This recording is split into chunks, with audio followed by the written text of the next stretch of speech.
Pasko na talaga! Merry Christmas! Okay guys, nandito tayo ngayon sa Robinson South. Ano ba yun? Galleria South, kung tawagin nila. Oo.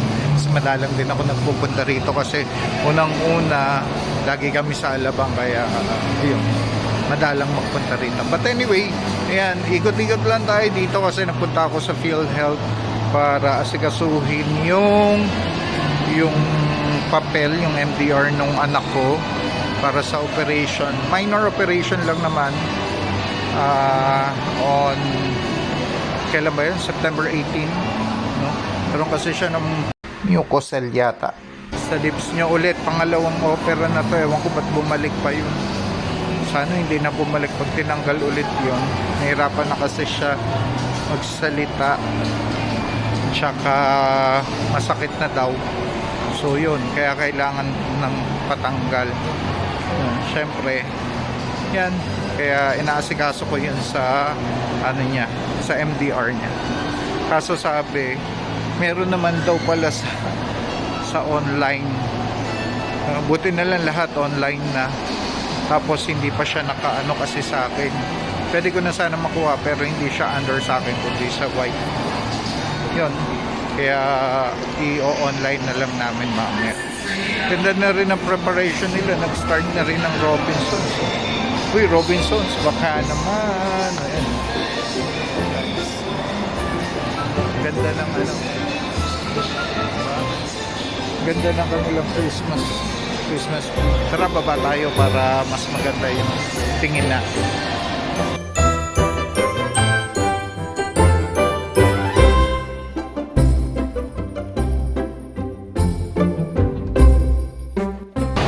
Yan na guys, malapit na tayo sa giant Christmas tree nila.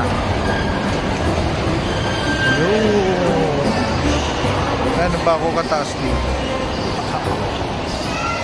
Ganda, no? Ganda ng pagkakagawa nila. See that?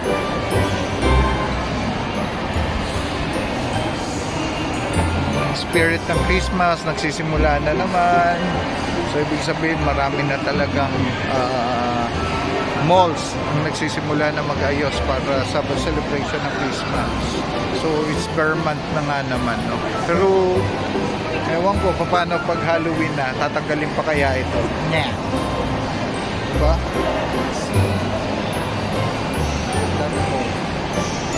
Tara, pasok tayo dito sa ano, sa kanila. Actually nakita ko ito isang beses dun sa mga pamangkin ko eh. Parating na dito. Diba?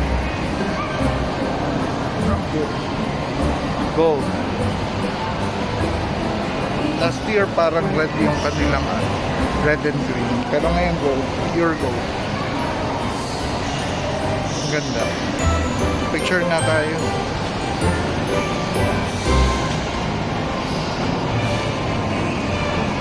Yan, kailangan may picture din tayo kaysa wala. Ito.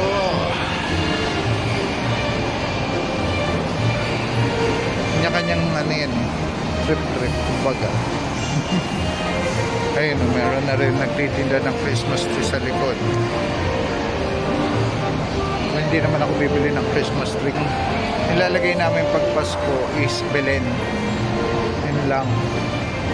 So, kailangan mag-ayos ng Belen. Hindi kami naglalagay ng Christmas tree. Kasi di ba noon, naalala ko nung bata pa ako, yung parent namin, gumagawa sila ng Belen noon. Yung kahoy lang ba, tapos nasa gitna, tapos kulang, tapos tisi lang yung inilalagay nilang pangharang, ganun. So, yun yung ginagamit nila. Yun yung meron kami pag Pasko. So, syempre, mga parol, Christmas lantern, hindi naman nawawala yun. Pero kasi naman ngayon, medyo aminin na natin ng totoo, bilang practical siguro, mas maganda yung mga ikaw lang yung gumawa kaysa yung bumili ka. Kasi sobrang mahal ngayon ng mga bilihin, no? Alam naman natin yan. So, kung kaya, siguro mga mayayaman, kahit ganito kalaking Christmas tree, kaya-kaya nilang bilhin. Pero, syempre, mas marami sa atin yung mas kailangan ngayon is pambili ng pagkain, lalo na nagtataasan yung mga bilihin, lalo na ang bigas, yan, gulay. Alos parang ngayon na tayo pakainin eh. Wala tayong magagawa. Wala tayong masisisi dyan kahit gobyerno. Pero ang tanging magagawa lang nila is gumawa ng paraan. Wala, kalaban natin ang klima, ang gera, lahat eh. So, tapos may mga tao pang nananamantala, nag-hoard, diba? Yun. Tapos nananamantala sa mga farmers, yun. So, wala tayong masisi dyan. Hindi nahuli ang mga yan. Anyway, yun. Okay, dito nga pala sa Robinson's Place, meron na ring PhilHealth, SSS, Pag-ibig, meron na rin dito. So, ganda na rin puntahan. Pero ikot-ikot pa tayo para naman may magawa tayo pa bago ako umuwi. Ito, sa mga gustong bumili, oh, yan.